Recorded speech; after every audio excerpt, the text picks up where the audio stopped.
हमारे पास बहुत सारे पेरेंट्स आते हैं, कहते हैं कि डॉक्टर साहब हमारा बच्चा रात को दांत किटकिटाता है, कहीं इसके पेट में कीड़े तो नहीं है, इसको कीड़े की दवाई दे दीजिए। तो मैं बताना चाहूँगा कि रात में दांत किटकिटाना या नींद में बच्चों का कुछ बोलना या च्यूइंग मूवमेंट्स करना, इन सब का पेट में कीड़े होने से कोई लेना देना नहीं है, कोई रिलेशन नहीं है।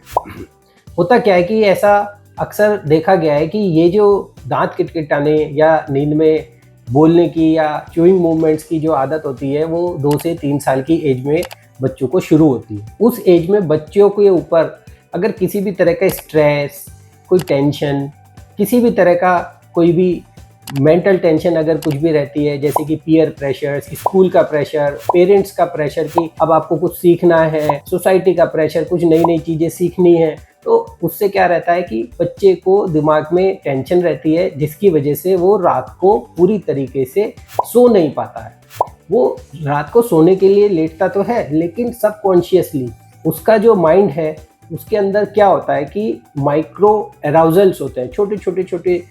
समय के लिए उसकी नींद टूटती है। उस समय पे उसकी बॉडी तो सोती रहती है, लेकिन वो जो माइक्रो अराउजल्स होते हैं उनकी वजह से बच्चा कभी कभी दांत किटकिटाने लगता है, कभी कभी च्यूइंग मूवमेंट्स करने लगता है, जैसे कि कुछ